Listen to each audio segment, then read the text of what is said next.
Lagi dan lagi, masyarakat negara ini dibuat geram atas kasus yang menimpa Bapak Nyoman Sukena. Dalam kasus tersebut, Bapak Nyoman Sukena terbukti melakukan kesalahan, yaitu memelihara hewan yang dilindungi undang-undang. Hewan tersebut adalah landak Jawa. Nah, yang menjadi anehnya atas hukuman yang didapatkan oleh Bapak Nyoman Sukena ini adalah hukumannya terlalu berat dibandingkan dengan kasus 300 triliun yang merugikan negara dan anak dari mantan pejabat yang kata dari media sosial dia pacarnya dengan cara lindas dengan mobil, namun hukumannya dia dibebaskan. Mau tahu bandingan kasus yang dialami Bapak Nyoman Sukena ini dengan oknum yang melakukan kerugian terhadap negara tercinta ini dan power kekuatan atas perbuatan dari anak mantan pejabat ini. Mari kita simak.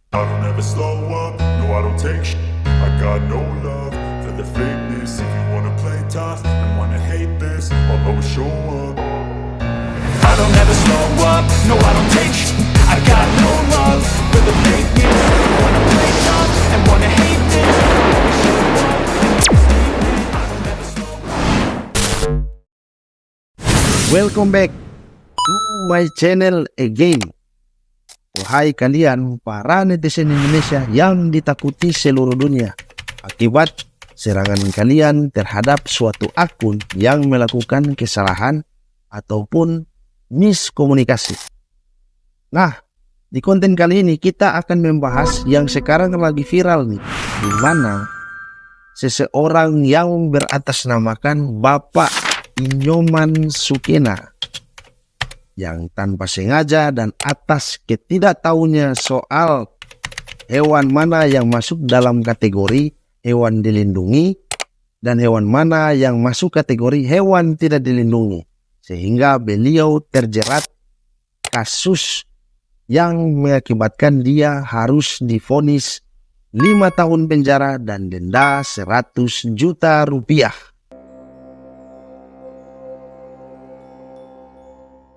Sebelum kita lanjut, alangkah baiknya kalian subscribe konten ini, share, dan juga bagikan biar kalian dan saudara-saudara kalian bisa tahu bagaimana kejelasan dari kasus Bapak Nyoman Sukena ini. Subscribe sekarang ya. Sudah? Oke, sekarang kita lanjut. Jadi, yang sekarang viral ya, akun media sosial terutama yang YouTube, yang intinya adalah akun media sosial. Pasti kalian pernah lihat beranda kasus Bapak ini. Nah, Bapak ini dijerat atas dasar hukuman yang dilakukan karena memelihara hewan landak Jawa. Ya, kita tahu sendiri bahwa hewan tersebut memang masuk dalam kategori hewan yang dilindungi oleh negara ini. Itu di bawah undang-undang.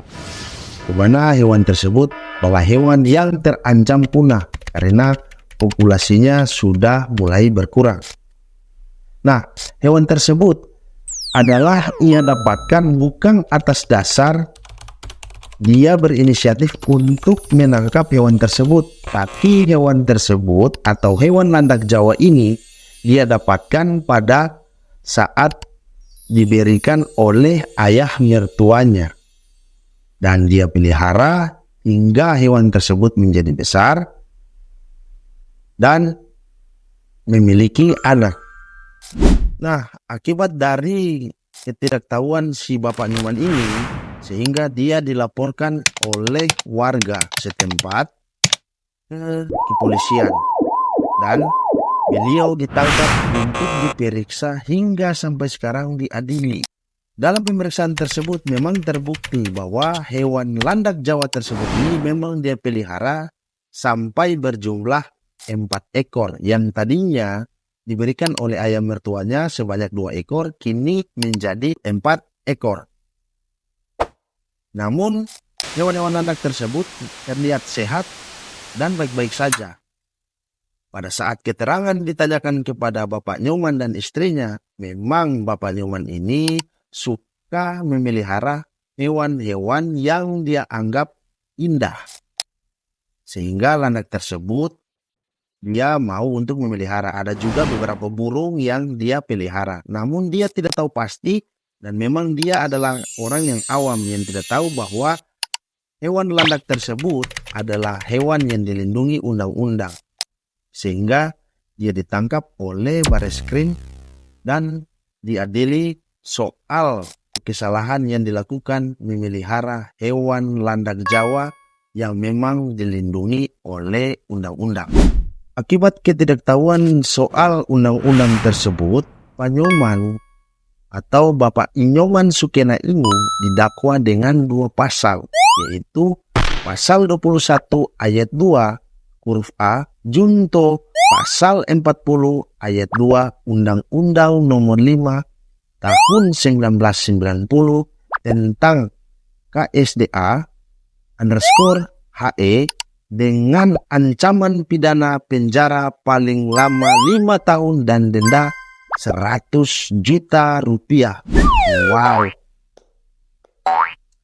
Memang diakui harus diberikan jempol kepada bapak-bapak hakim tercinta kita ini. Karena memberikan keputusan kepada Bapak Nyoman Sukena ini sesuai dengan perspektif hukum. Tapi, jadi pertanyaan saya, apakah pandangan putusan soal sosiologi masih ada terhadap Bapak Nyoman Sukena ini? Karena di mana dalam kesaksian dan keterangan dari istrinya, beliau memelihara hewan landak Jawa ini tujuannya bukan untuk diperjualbelikan, untuk menguntungkan diri sendiri ataupun orang lain, atau melakukan penyiksaan terhadap hewan landak Jawa ini. Dan satu saya mau bilang, apa kabar soal putusan terhadap Bapak Tony Tansil yang merugikan 300 triliun rupiah untuk negara ini dan divonis hukuman 3 tahun penjara dan denda 5.000 rupiah.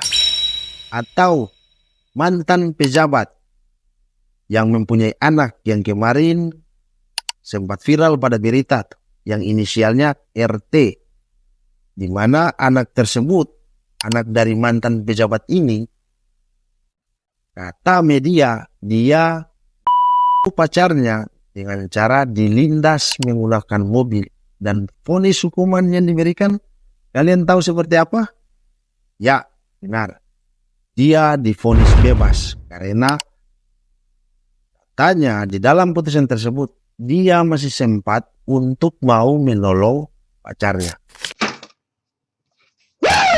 Tapi di dalam konten ini saya bukan mau membahas soal 300 triliun tadi ataupun soal mantan pejabat yang mempunyai anak yang membunuh pacarnya.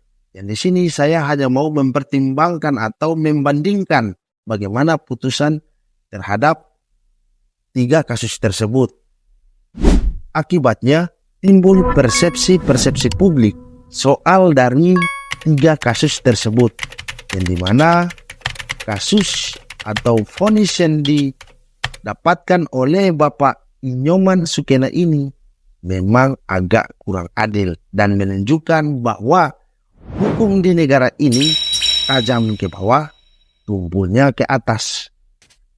Karena masyarakat semua di kalangan negara ini bisa melihat dan mengakses tentang jalannya kasus-kasus tersebut melalui media sosial yang sekarang berkembang di negara ini. Jadi, apa salahnya jika Proses nanti selanjutnya apabila dilakukan banding oleh penasihat hukum dari Bapak Inyoman Sukena ini, kiranya hakim yang akan memeriksa selanjutnya, yaitu di pengadilan tinggi, mohon untuk dipertimbangkan lagi soal kasus Bapak Inyoman Sukena ini. Karena di mana beliau juga adalah orang yang awam dan memang tidak tahu menahu soal bagaimana cara memelihara hewan yang dilindungi undang-undang ataupun yang tidak dilindungi undang-undang. Contohnya hewan anak Jawa ataupun tikus-tikus kantor. قاطعوا هؤلاء عيال الحرام الفتالين اللي بيحاربوا الإسلام بيحاربوا النبي. هؤلاء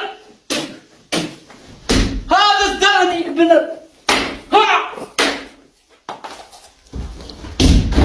Maksudnya kucing Persia atau kucing Anggora, ya seperti itulah hewan yang dilindungi dalam undang-undang contohnya.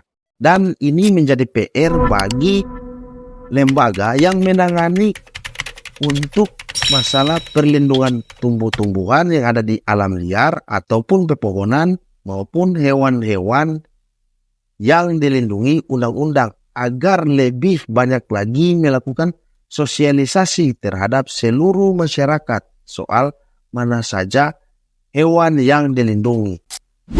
Apabila sosialisasi telah dijalankan sepenuhnya dan diketahui oleh seluruh masyarakat dan memang terbukti masih dilakukan kesalahan tersebut, ya memang masyarakat itu memang bandel. Tapi sampai sekarang memang saya saja ataupun saudara-saudara saya saja, saking banyaknya aturan dan undang-undang, kami tidak tahu atau tidak tahu menahu apa saja hewan yang dilindungi, apa saja tumbuhan yang dilindungi. Dan sebaiknya lembaga yang mengurus urusan tersebut sebaiknya lebih giat lagi untuk mensosialisasikan terhadap masyarakat. Jangan sampai ada bapak-bapak atau orang yang seperti Bapak Inyoman Sukena ini yang memang awam dan tidak paham soal hewan mana saja yang masuk kategori dalam perlindungan undang-undang. Dan semoga saja kalian bisa menonton konten ini terutama dari lembaga tersebut yang mengurus tentang bagaimana menjaga hutan yang dilindungi ataupun hewan yang dilindungi untuk memberikan sosialisasi yang besar melalui media sosial. Dan satu lagi, semoga Bapak Inyoman Sukena bisa mendapatkan banding selanjutnya dari pengacaranya ke pengadilan tinggi. Dan semoga hakim yang akan memeriksanya lagi agar mau mempertimbangkan kasus atau perbuatan yang dilakukan Bapak Inyoman Sukena ini agar lebih ringan dalam putusan banding tersebut. Dan ini menjadi pelajaran untuk saya, kita semua yang menonton konten ini. Dan semoga hewan-hewan yang dilindungi, terutama tikus-tikus kantor. Aduh. Oh my God, what is that? قاطعوا هؤلاء عيال الحرام الفتالين اللي بيحاربوا الإسلام بيحاربوا النبي. هؤلاء هذا الثاني ابن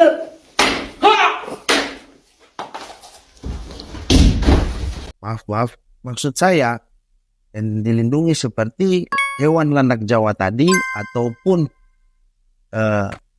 burung Papua ataupun burung tujuh bidadari ataupun hewan sejenis yang masuk dalam undang-undang, agar kita jangan mau untuk memelihara secara diam-diam, tetapi harus mengikuti tata cara pelaksanaan yang menggunakan izin sesuai aturan dan undang-undang yang berlaku.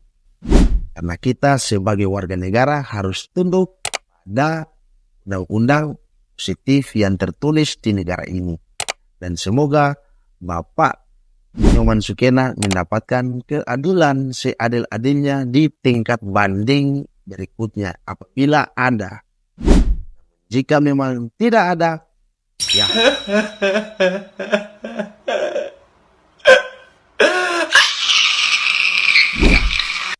Semua tergantung sama Yang Maha Kuasa dan netizen-netizen yang menonton konten ini. See you next time, dan terima kasih kalian telah menonton konten ini. Sampai jumpa. Kita Alen, kita ada Timur, jago Katarada. Terima kasih yang sudah nonton. Jangan lupa like dan juga subscribe. Kalau ngoni lupa pasti jadi loyo. Jago-jago.